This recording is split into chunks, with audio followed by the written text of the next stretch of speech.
bonsoir. Merci, bonsoir. À mes côtés également Aziz Skali, qui représente la DSI de la Banque Postale Assurance, qui est donc responsable du centre de compétences. Et vous allez nous expliquer tout à l'heure un peu plus précisément ce que vous faites. J'ai fini en informatique? Non, je rigole. Notre petite blague à nous. Emmanuel Pelletier, qui est juste à ma droite et qui est directeur du service conseil CGI. Et donc, vous êtes tous les trois les représentants des parties prenantes donc, de ce partenariat innovant qui a le mérite de pouvoir représenter à la fois une formation extrêmement robuste, mais également des possibilités d'apprentissage sur lesquelles on va revenir tous ensemble aujourd'hui. Voilà, le contexte est posé. Première question, elle est pour tous les trois. Très rapidement, pourquoi est-ce que c'est enthousiasmant pour vous de se lancer dans cette aventure, dans ce nouveau master? Je vais commencer. Je pense que c'est la première fois qu'un grand groupe banque assurance à dimension française et européenne s'associe à un des plus grands groupes informatiques, j'allais dire même mondiaux, et puis effectivement avec un acteur de la formation professionnelle qu'on ne présente plus, Innov. Et donc c'est enthousiasmant parce que c'est la première fois qu'on le fait et parce qu'on y met à la fois la dimension de deux entreprises et en plus la dimension d'Innov. Bonjour, donc oui, en fait, j'allais un peu dire la même chose, mais en fait, c'est vraiment le challenge qu'il y a derrière le fait de monter ce master ensemble. Comme on le dit souvent, quand on va ensemble, on va plus loin. L'idée de ce master, c'est aussi ça, c'est en se mettant en partenariat tous les trois. L'idée, c'est d'accompagner tout un cursus, enfin, plusieurs jeunes dans les métiers de l'informatique et de leur donner la formation adéquate pour qu'ils puissent se lancer dans nos beaux métiers. Voilà. Et du coup, si je peux compléter, c'est vrai qu'on cherche souvent, quand on forme les jeunes en informatique, à créer des formations qui soient au plus près de la demande des acteurs du marché. Et là, du coup, avec ce master, on a, je pense, su saisir une opportunité qui va permettre d'assurer un bel avenir à toute une classe de jeunes. Très bien. Bon, on est venu un petit peu empiéter sur la question suivante qui était mais pourquoi ce master? Mais donc en fait, tu as déjà donné une première partie, mais tu vas pour compléter. Tout à fait. Donc en fait, ça fait un moment qu'on travaille avec à la fois la Banque Postale et CGI. On s'est rendu compte qu'il y avait un besoin concret de jeunes qui avaient des compétences non seulement dans l'état de l'art du développement, mais également dans des systèmes qui sont encore prépondérants dans ce type de structure, qui sont donc toutes les technologies de serveurs mainframe. Voilà, et on s'est dit qu'on aurait sûrement un bel intérêt à former des jeunes qui soient à la fois des champions du développement web, mais également qui connaissent ces technos qu'on retrouve dans beaucoup d'entreprises. Messieurs? C'est très bien dit. Alexandre, donc ouais, l'idée c'est bien ça, hein, c'est de pouvoir donner toutes les clés en main à ces futurs ingénieurs pour qu'ils puissent pouvoir intervenir sur différents contextes. Parce qu'au sein de nos entreprises, on a des contextes de mission tant technologiques que métiers très variés. L'idée, c'est bien justement à travers cette alternance de pouvoir toucher un peu à tout pour être capable ensuite d'évoluer, déjà de faire son choix, parce qu'il y a des choix à faire dans nos carrières dans l'informatique, et puis d'être compétent aussi rapidement sur ces différents domaines. Aziz? Quelle est la meilleure façon finalement de recruter aujourd'hui? C'est de former soi-même ses étudiants. Je crois que notre partenariat avec CGI, il est long déjà de plusieurs dizaines d'années et c'est vrai qu'on a bien vu que former nous-mêmes, nos ingénieurs, nos étudiants, les intégrer chez nous en alternance à travers la formation professionnelle, c'est de la valeur parce qu'ils vont effectivement être beaucoup plus efficaces. Et puis, avec la force de CGI, c'est aussi leur ouvrir, au-delà de la banque et de l'assurance, tout le panel de ce que les sociétés de services informatiques font dans l'informatique à travers d'autres contextes industriels, dans la distribution, dans l'aéronautique. Et ça, je pense que c'est une richesse aussi qu'on apporte à travers ce master.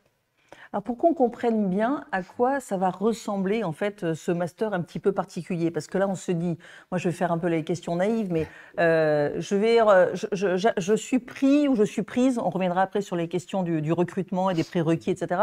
Je suis prise ou pris, je dis prise parce qu'on veut avoir des filles aussi, dans ce master, mais je vais faire mon alternance où? La première question, je vais dans une entité globale ou est-ce que je vais chez l'un ou chez l'autre? Comment ça va se passer? Les deux, mon capitaine? C'est effectivement, il y a un peu des deux. Donc, tous les élèves qui seront dans cette promotion en fait, seront en alternance soit à la Banque Postale, soit chez CGI. Mais ils auront tendance à travailler sur des contextes, voilà, comme on l'a précisé, de banque et d'assurance. qui sont des domaines où on a sans cesse besoin de nouvelles recrues. Donc, ils seront où physiquement dans vos locaux, chez Alors, ils l'un, chez seront l'autre? dans nos locaux. Et nous, on a la chance d'être dans plusieurs villes de France, comme CGI d'ailleurs, à Bordeaux, à Toulouse, à Paris, peut-être à Nantes aussi, si on a des étudiants qui sont intéressés. On a aussi un gros site sur Nantes. Et puis pour CGI, principalement sur le site bordelais du Haillan. Ouais. Et je crois qu'au-delà du site, je crois que c'est le parcours qu'on va construire avec eux pendant 2 ans, c'est-à-dire effectivement un parcours qui va allier de l'intégration à la banque postale dans un contexte de système d'information de la banque postale, et puis aussi la capacité, à travers CGI, d'ouvrir les étudiants à d'autres environnements, à d'autres technologies, et de faire de la veille aussi sur tout ce qui se fait dans un monde qui n'est pas celui forcément du monde de la banque et de l'assurance. Et je crois que l'idée, c'est ça, c'est que pendant ces 2 ans, on construise des parcours d'aller-retour à la fois chez CGI, chez nous, différents contextes informatiques. On est assez riche et assez pourvu à la fois chez nous et chez CGI, donc ça sera très enrichissant pour les étudiants. Oui, l'idée, c'est bien ça, hein, c'est de ne pas cloisonner nos étudiants dans un contexte unique. C'est bien qu'ils puissent, à travers ces 2 ans, vivre des expériences différentes et qu'il y ait une porosité aussi entre les contextes et qu'on puisse en changer. Et de ce fait, qu'on s'enrichisse sur tous les aspects, tant techniques que métiers, de l'informatique. Donc, ça veut dire que l'étudiant va intégrer ce master expert en développement de systèmes d'information. Il va avoir la même formation que dans n'importe quel master du même nom, et il va avoir une surcouche banque et assurance. Donc, ça veut dire qu'il peut soit rester après dans l'entreprise où il aura fait son apprentissage parce qu'il s'y sent bien et parce que ça lui convient. Il peut aussi décider d'en partir. En fait, c'est que du bonus. C'est pas quelque chose en moins. C'est pas on les cornerise pas dans une spécialité. Non, du tout. Je pense que c'est vraiment à la fois effectivement leur donner l'avantage de la spécificité du monde de la banque et l'assurance. Et le monde de la banque et l'assurance, il est extrêmement large, fonctionnellement, la distribution, on parle de la sécurité informatique, c'est le développement aussi de tout ce qui tourne autour de la banque pour les clients professionnels. Et donc, voilà, ça va leur donner un volant extrêmement riche et aussi un volant extrêmement riche en termes de technologie. Et la force de CGI va nous permettre aussi de leur ouvrir l'esprit sur d'autres champs d'application. J'ai parlé de l'aéronautique, mais vous avez aussi des clients dans la grande distribution, dans l'énergie. Voilà, donc, et c'est pas les enfermer, au contraire, c'est leur donner beaucoup plus de possibilités d'évolution et leur donner en plus des clés en termes de maîtrise technologique que tous les acteurs aujourd'hui de la banque de l'assurance, mais au-delà, utilisent. Et ça, je pense que c'est indispensable pour leur parcours, leur futur parcours professionnel. Je vous propose, avant de rentrer dans le détail de l'ossature, de l'architecture, la façon, je sais que vous y avez passé des heures à penser ce programme. Je lui ai dit tout à l'heure, je l'ai marqué là, si jamais, il me dit, t'inquiète pas, je le connais par cœur. Donc, on va voir tout à l'heure. Mais pour l'instant, je vous propose d'aller faire un petit tour backstage, d'aller écouter des apprentis qui sont déjà, messieurs, dans vos entreprises respectives. C'est Guillaume qui les a interviewés. Il leur a demandé tout simplement, c'est quoi pour toi les gros plus de travailler dans cette entreprise-là? On va écouter ce qu'ils nous en disent.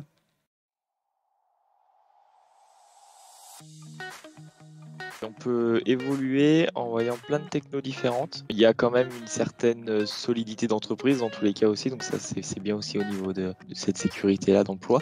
C'est se former, être de suite dans la technologie, rentrer un peu dans le dur parce qu'il y a quand même des choses qui sont un peu plus dures, qu'on ne verrait pas spécialement avec une start-up. Et derrière, tu crées des relations. Tu crées des contacts, donc du coup c'est très intéressant aussi d'avoir des contacts en tant que développeur. Déjà c'est une très grosse boîte, du coup c'est pas mal pour si on veut changer de ville ou ce genre de choses. Et puis même si c'est une grosse boîte, on est quand même séparés en petites équipes, donc la communication elle se fait très facilement. Les possibilités d'évolution. Il y a une super ambiance. Et l'équipe est très jeune là où je bosse, donc c'est super chouette. Petite remarque? Non, tout a été dit. Je crois que c'est à la fois l'ambiance, la dynamique. Voilà, nous on est 1600, CGI, vous êtes un petit millier. Donc voilà, c'est à la fois la force de grandes structures et à la fois la proximité d'équipes qui vont travailler ensemble. Et je crois que c'est ça, j'allais dire, la spécificité de nos 2 entreprises. Alors, qu'est-ce qu'ils vont étudier, monsieur Alexandre Dubois? Alors, pour ce master, on a repris en fait tout ce qui faisait le succès d'un master en expertise en développement web. Voilà, donc de manière à amener les étudiants à l'état de l'art de ce qui se fait en matière de développement, donc à la fois sur le web mais aussi sur le mobile. Et après, on y a ajouté des matières, on va dire, spécifiques au monde de la banque et de l'assurance. Donc pour les former à ces technos qui sont assez particulières, mais aussi pour surtout leur donner tout le background fonctionnel de la finance et de l'assurance, de manière à ce qu'ils aient en tête les contextes dans lesquels on a besoin justement de leurs compétences. Voilà. Si on veut rentrer un petit peu dans le détail, on va les former aussi bien sur des matières très techniques, donc du développement par exemple d'applications mobiles, de développement web. On va aussi les former à travailler en équipe, puisque maintenant on ne peut plus concevoir de produits dignes de 2022 avec juste quelques personnes en fait. Donc on va leur apprendre à travailler ensemble, les former sur des méthodes de management agiles. Voilà. Et puis évidemment leur faire travailler tout ce qui est architecture logicielle, puisque quand on travaille dans des structures telles que la Banque Postale ou CGI, on est confronté voilà, à des systèmes particulièrement complexes, et donc c'est important de bien en maîtriser les rouages. On a une question de Stéphane, puisque vous pouvez nous poser toutes les questions que vous souhaitez, qui nous demande s'il y a une limite d'âge pour pouvoir intégrer ce master. Donc j'imagine que c'est la même limite d'âge que pour n'importe quel apprenti. Alors, il me semble que ce sont uniquement des contrats d'apprentissage, donc qui sont éligibles jusqu'à 29 ans. Voilà, comme ça ils ont 31 ans quand ils sortent. Voilà, Stéphane.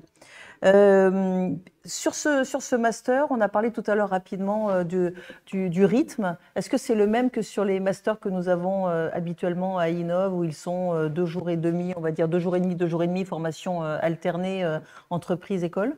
Alors, pas tout à fait. En fait, en discutant avec la CGI et la Banque Postale, on a décidé de proposer un rythme pour maximiser justement l'insertion des jeunes en entreprise. Donc, au lieu de faire moitié de la semaine à l'école, moitié de la semaine en entreprise, comme c'est habituellement le cas chez Innov, là, on est plutôt sur 1 semaine de cours, 3 semaines d'entreprise.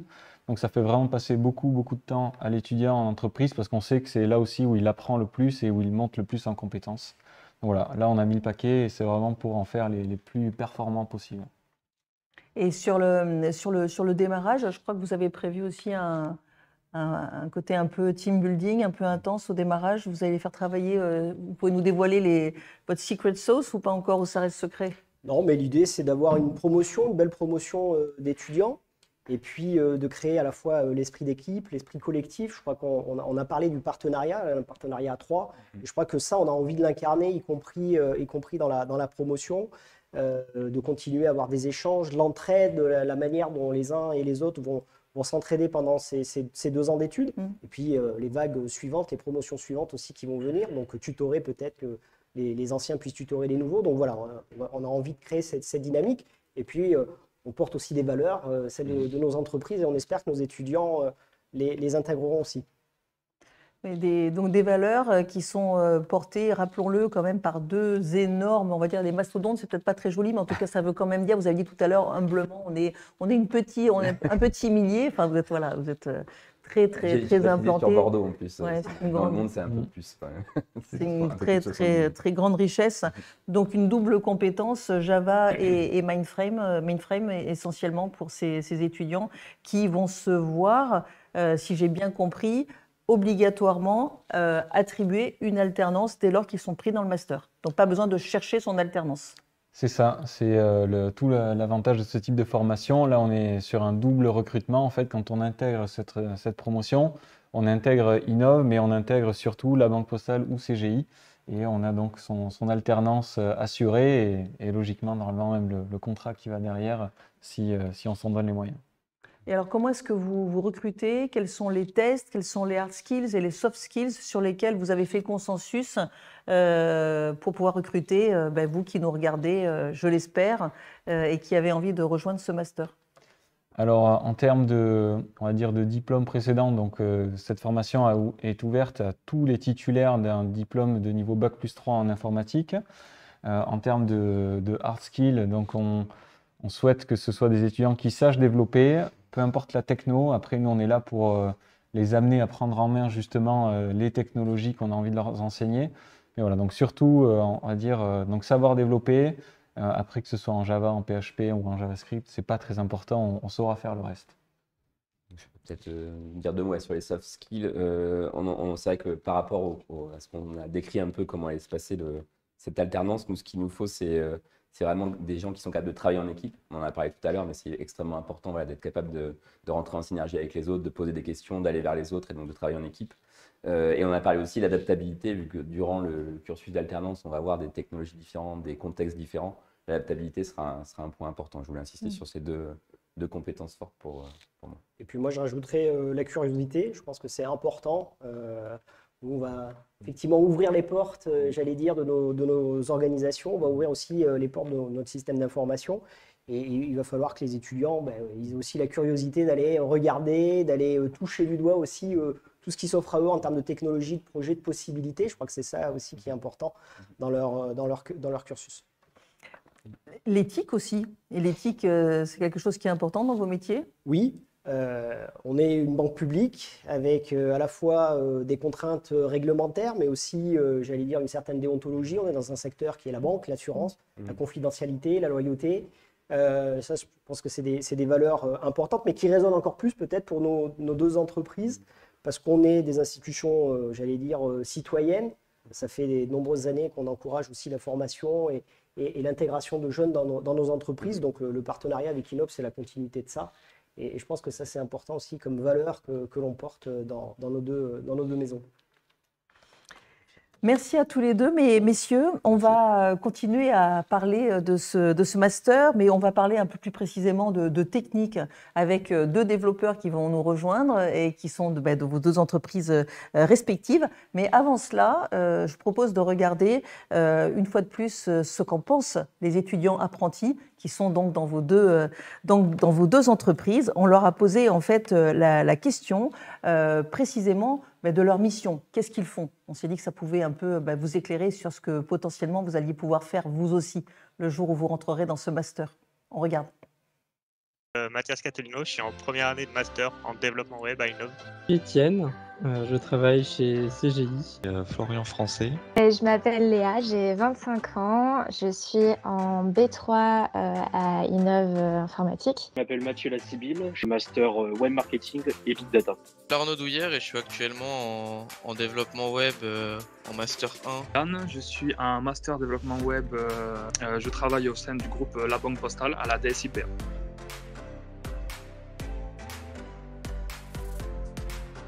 Alors actuellement, je suis concepteur développeur dans le service Big Data à la DSI de Gradina, plus exactement. Et développeur back-end Java. Alors, je suis développeur Java.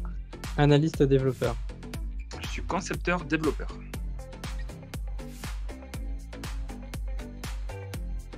C'est l'automatisation et la contextualisation d'un chatbot, donc l'intelligence artificielle. C'est du test. Je vais tester l'application sur tout ce qui est front, donc si les boutons fonctionnent bien, si le design a été respecté. En tant qu'analyste, l'étude et le chiffrage. En tant que développeur, réaliser les évolutions. Et faisant partie d'une TMA, aussi régler les incidents quand ils surviennent. C'est du développement d'applications, ce genre de choses. Je travaille sur soit des nouvelles applications, soit des applications qui existent déjà. C'est tout simplement d'aider les développeurs dans leur quotidien au travail, que ce soit dans l'organisation du travail avec un renforcement des méthodes Scrum, Agile, et de les aider dans leur conception et leur développement au quotidien dans le service Big Data.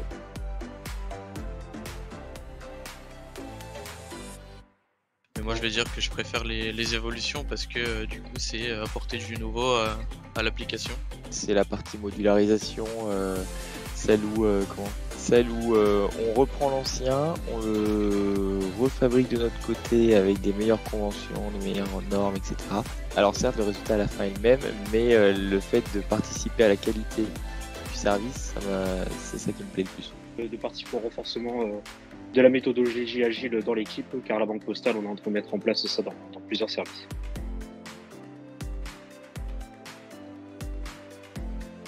Je dirais qu'il est à l'écoute, parce que dès que j'ai un problème ou quoi, il peut venir m'aider, même si sur le développement je suis un peu bloqué ou quoi, il est là pour ça. Qui sait être à l'écoute, il est vraiment attentif à nos besoins, il est au quotidien avec nous pour nous parler, pour nous demander si on a des problèmes pour nous aider à avancer. Voilà, il est très dans la communication, c'est ce que j'apprécie le plus chez lui, je pense. Ils sont vachement avenants, donc du coup, t'es pas laissé seul. On a une bonne équipe, on a une bonne cohésion, et donc du coup, tout se passe très bien. Dès que tu as un problème, tu peux communiquer de suite avec eux, de suite ils vont essayer de te débloquer. Voilà, c'est une très très bonne équipe, et honnêtement, je suis très content. De retour sur le plateau du White Talk dédié à ce tout nouveau master expert en développement des systèmes d'information. Nous avons la chance d'accueillir aujourd'hui deux experts, Alan Grimard et Arthur Kaledec. Bonsoir à tous les deux. Bonsoir. Nous allons avec vous resserrer un petit peu la focale sur la techno, puisque voilà, vous êtes des experts en informatique, et vous allez peut-être commencer par répondre à la petite question du démarrage toute simple, qui est: quels sont vos postes respectifs? Qui commence? Donc, je suis concepteur développeur à la Banque Postale depuis octobre 2021.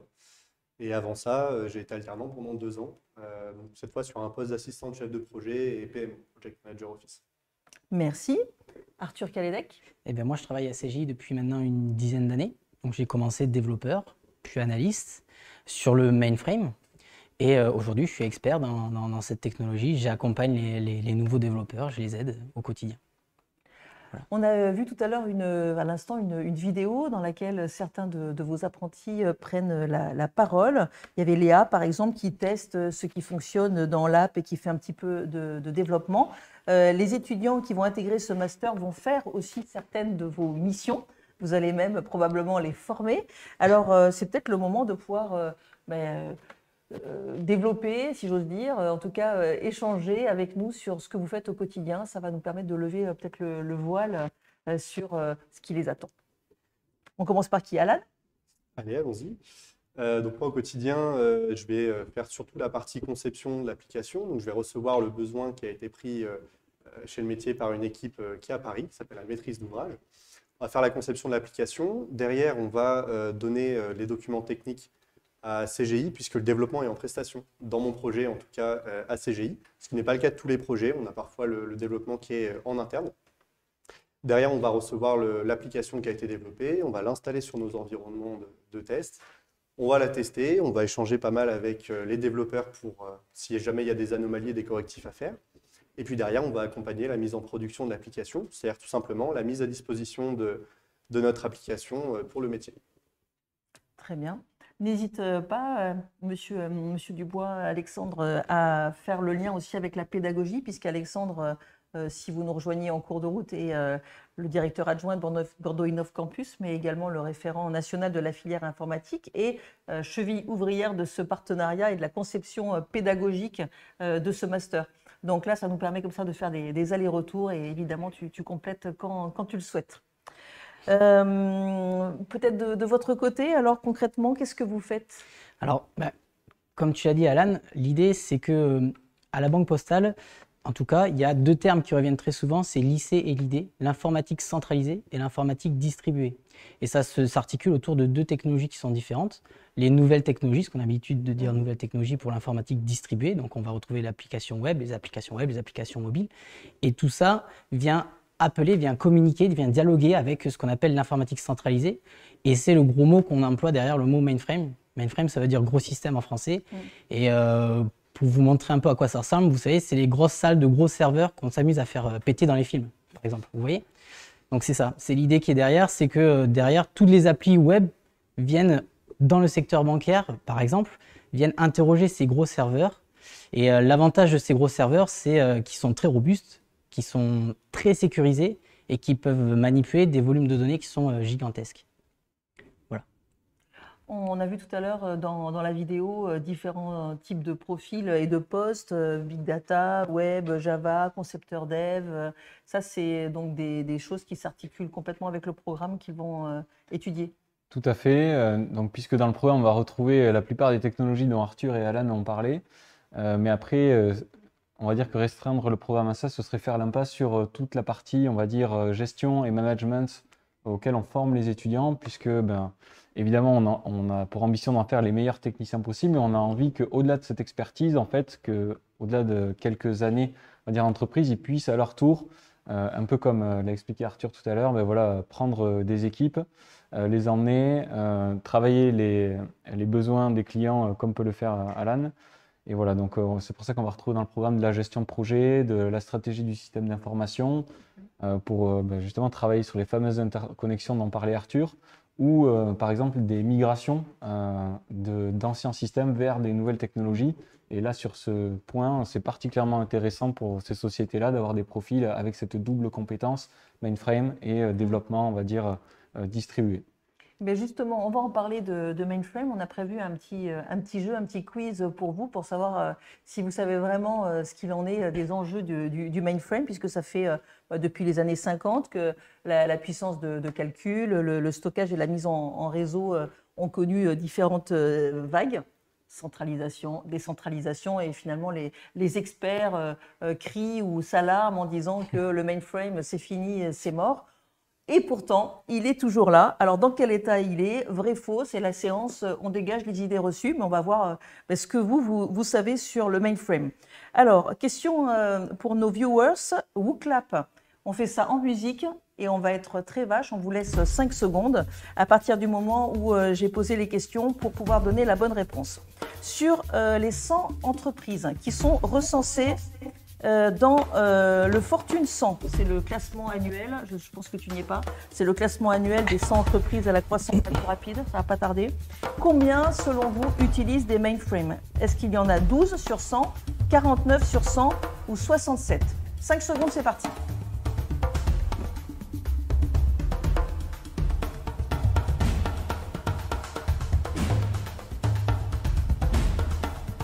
Et la bonne réponse, c'est 67 sur 100.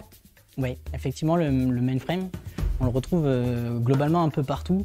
Dès qu'on a besoin de travailler sur encore une fois, dans des systèmes qui soient robustes, qui soient fiables et avec des gros volumes de données. Donc bien sûr, il y a les secteurs bancaires, il y a les secteurs des assurances, mais il y a aussi la grande distribution.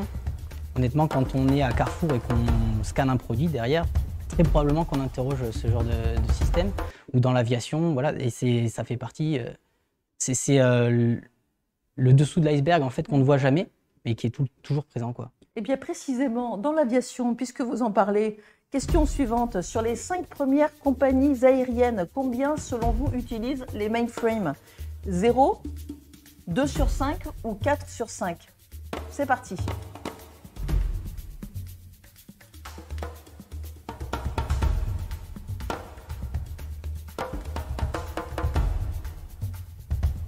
Sur 5.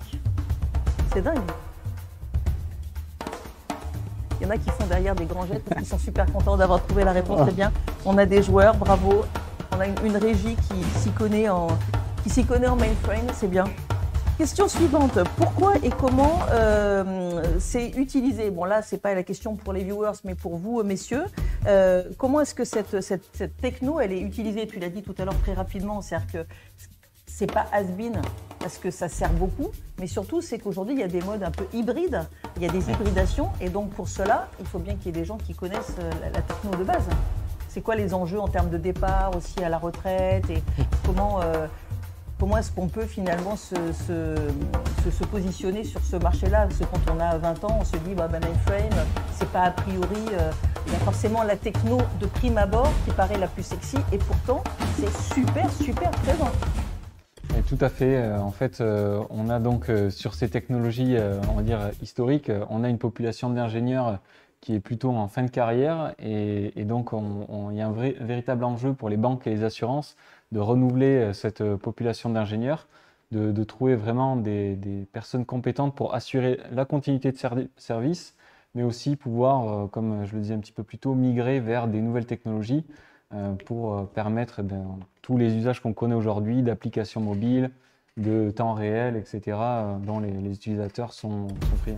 Je regardais un des derniers rapports d'IBM sur l'utilisation des mainframes qui disait qu'il y avait quand même 45 des 50 premières banques. Vous nous en direz, Arthur, sûrement un mot tout à l'heure. 8 assureurs sur 10, 8 des 10 premiers opérateurs de télécommunications. Donc non, le mainframe n'est pas mort. Ben ouais, non, le mainframe n'est pas mort. Je suis désolé, je prêche pour ma paroisse vu que je travaille là-dedans. Mais ouais, faut savoir qu'aujourd'hui, il y a à peu près 70% des lignes de code mondiales, c'est du COBOL. Le COBOL, c'est le langage qui est utilisé dans les gros systèmes. Alors, en plus, il est facile à lire. L'avantage du COBOL, c'est qu'il est facile à lire pour la plupart des personnes. Il est lisible, en fait, par rapport à d'autres langages de développement. Donc oui, il y a beaucoup d'utilisation du mainframe. Alors, il est moins appris à l'école que par le passé, parce que c'est une technologie qui a 50 ans. Il revient en force, honnêtement.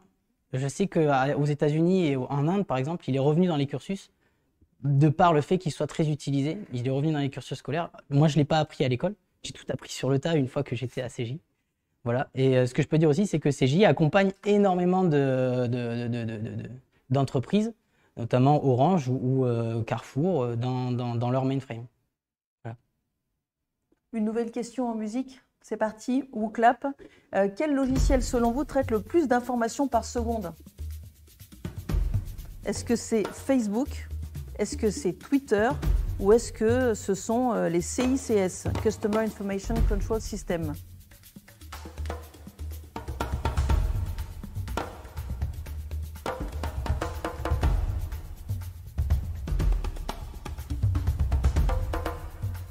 Réponse est les CICS. Je vous avoue que je ne savais pas exactement ce que c'était avant que Arthur ne m'explique juste avant l'émission. Et comme c'est le roi de la métaphore, il va vous donner un exemple très concret. Ça sert à quoi les CICS? Après, je donnerai quelques chiffres pour mettre en contexte les différents logiciels. C'est les opening systems, les OS, qui fonctionnent sur les gros systèmes, sur les mainframes.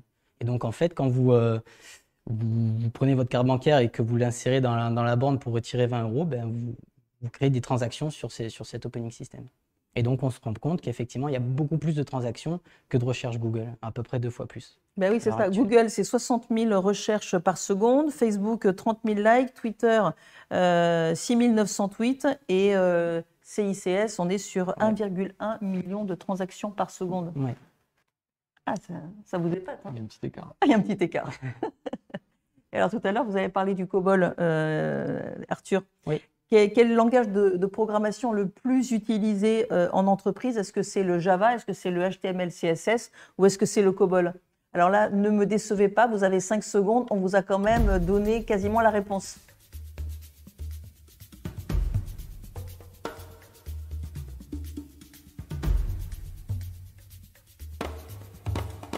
La réponse, c'est le COBOL.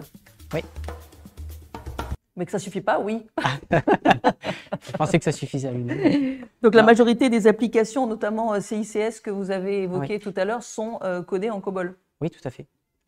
COBOL, alors pour la petite anecdote, ça veut dire Common Business Language. Oui. Et c'est un langage qui a été développé par les grands acteurs américains il y a une 50aine d'années. Donc on retrouve IBM, l'armée de l'air américaine, la défense américaine, et d'autres gros groupes, et qui se sont dit, on fait du business, on a besoin d'échanger des données, et on n'a pas de langage commun pour le faire, qui soit facile à comprendre par le plus grand nombre. Et c'est comme ça qu'est né le COBOL.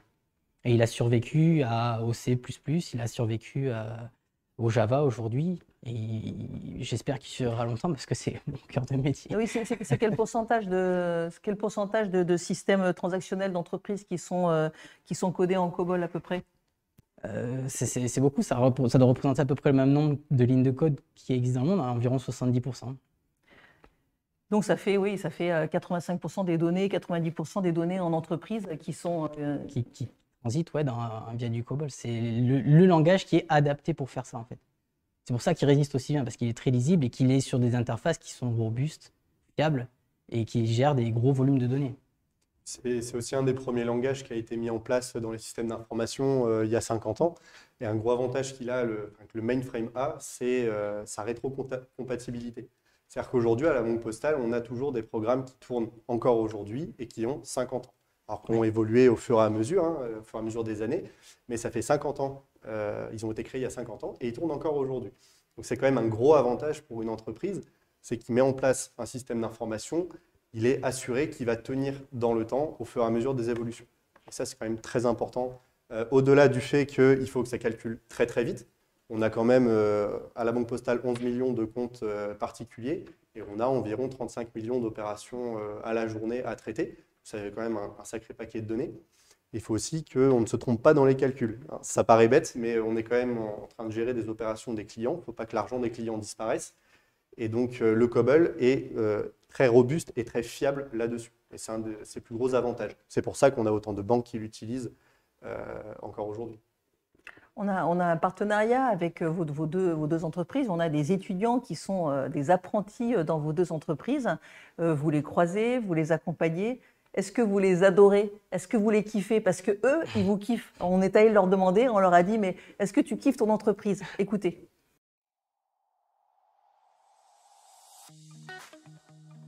Oui, car aussi bien côté entreprise que école, on se concentre vraiment sur le cœur de mon métier. Ouais, ça se passe très bien là depuis un an, donc c'est cool. Très bon environnement en tout cas pour développer des compétences techniques ou relationnelles au travail. Ouais. Carrément, non, je surkiffe. Non, franchement, c'est génial. Honnêtement, tu peux pas. Quand tu débutes en alternance, franchement, quand tu as une bonne équipe, tu as une bonne cohésion, tout est good. Franchement, il n'y a pas mieux. Honnêtement, tu vas au boulot, tu es souriant, tu rentres chez toi, tu es content, tu as appris des choses. Et rebelote chaque jour, c'est super. Si ça ne vous donne pas ça envie de rejoindre les équipes de la Banque Postale et de la CGI, franchement, moi, je ne m'y connais pas. Alors justement, comment est-ce que l'on fait pour rejoindre les rangs? On l'a dit tout à l'heure, pour terminer cette émission.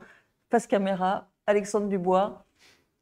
Donc, pour rejoindre cette formation, en tout cas candidater pour celle-ci, en fait, on a un formulaire qui est disponible sur le site donc de nos 3 structures respectives, donc qui vont permettre aux étudiants de postuler. Suite à ça, on va leur proposer un entretien d'abord chez Innov et ensuite avec nos partenaires que sont donc la Banque Postale et CGI, puisque l'idée, c'est de s'engager, on va dire, de manière tripartite entre l'étudiant, l'école, mais aussi donc sa future société d'accueil. Et donc, c'est un véritable recrutement en fait que l'on réalise là pour assurer derrière la pérennité des 2 ans de formation et peut-être plus si affinité. Donc, le master expert en développement des systèmes d'information avec une spécialité banque et assurance. L'opportunité d'avoir à la fois une formation académique extrêmement professionnalisante puisqu'elle est faite par les professionnels de vos entreprises, dans vos entreprises respectives, et l'assurance d'avoir une alternance dès lors que l'on est recruté. Pas besoin de venir la chercher puisqu'elle est toute trouvée. Voilà, c'est ainsi que s'achève ce White Talk dédié à ce tout nouveau master qui nous enthousiasme et on est très très heureux, messieurs qui représentez donc vos 2 entreprises, de pouvoir se lancer avec vous et d'offrir cette opportunité surtout aux étudiants. Ah, je crois qu'on a une question et ce sera peut-être la dernière. Le master est-il accessible à des Bac+3 non issus de l'informatique, par exemple en passant par le Y-Camp? Non, Johan, malheureusement, je pense que ce n'est pas possible. Oui, alors on regarde les candidatures des étudiants, mais c'est vrai que, comme je l'ai dit plus tôt, il faut avoir des compétences en développement. Donc après, on n'est pas fermé, vous avez le droit de faire autre chose et d'arriver avec cette compétence-là. Et dans ce cas, on pourra étudier votre candidature. Mais si vous n'avez jamais fait d'informatique avant cette formation, ce ne sera pas possible malheureusement. On a une autre question. C'était pas fini en fait. Daouda qui nous dit, à part le COBOL, quels autres outils et technos utilisez-vous dans votre entreprise? Donc on l'a un petit peu dit, mais on peut le redire. Ouais, on va avoir pour l'informatique distribuée principalement du Java et de l'Angular. Pour ce qui va être le développement de toutes les interfaces homme-machine finalement que les conseillers vont utiliser ou bien même nos clients. Par exemple, l'application La Banque Postale, elle est développée sur Gradignan. On a des équipes sur un Gradignan. Et sur le gros système, on utilise le COBOL. Alors on l'habille, c'est pas du COBOL à l'ancienne, il est habillé. Et on utilise aussi beaucoup de manipulation de bases de données, donc qui va être SQL. C'est le cœur du système, quoi. J'espère, Daouda, qu'on a répondu à votre question. Mais s'il n'y en a pas d'autres, c'est donc le moment de se dire au revoir. Non, il y en a encore une autre. Ok, alors pour l'instant, je ne la vois pas. Oui, c'est une question pour Arthur. Vas-y. Qui demande donc qu'est-ce que vous avez fait comme parcours d'études? D'accord. Alors j'ai fait une école d'ingénieur. Alors c'est pas celle-là, c'est pas Innov, mais du coup c'est l'ENSC qui était de la cognitique et qui traite de l'intelligence artificielle avant de venir. Mais aujourd'hui j'en fais plus du tout de l'intelligence artificielle. spécial sur le COBOL, c'est pas du tout l'idée. Voilà, mais ça me plaît voilà, d'accompagner les jeunes ressources sur la montée en compétences, sur le développement. Mais la partie UX aussi doit pouvoir vous servir à Oui. certains moments. Bah oui, on en fait un peu. Joanne Espias, une formation accélérée via le CPF ou autre permettrait-elle de justifier des compétences nécessaires pour pouvoir vous rejoindre? Pourquoi pas? Il faut qu'on regarde dans le détail, hein, j'imagine. Oui, exactement. En fait, plutôt que de faire une liste exhaustive de toutes les formations qui permettraient d'accéder à cette opération, en fait, on préfère étudier donc au cas par cas le dossier des étudiants. Et vraiment, encore une fois, on va axer le recrutement sur la compétence. Donc, est-ce que les étudiants, voilà, connaissent certaines choses en informatique? Je l'ai dit à plusieurs reprises, est-ce qu'ils sont capables de développer un programme? Voilà, est-ce qu'ils connaissent notamment les bases de données dont tu as parlé un petit peu, Arthur? Voilà, donc tout ça, ça va faire partie des compétences qu'on va étudier et qu'on va regarder. Si l'étudiant les a, on pourra le présenter donc, à CGI ou la Banque Postale qui décideront chacun de leur côté est-ce que cette personne est apte à rejoindre la formation. Voilà, je pense que là, il n'y a plus d'autres questions. Tu me confirmes? C'est bon. C'est donc l'heure de nous dire au revoir et on espère vous retrouver très bientôt dans les rangs de ce tout nouveau master expert en développement des systèmes d'information porté par la Banque Postale Assurance, la DSI de la Banque Postale et ainsi que CGI. Merci pour ce très beau partenariat et puis on vous souhaite une très bonne fin de journée, une très bonne soirée donc. Au revoir, merci à tous.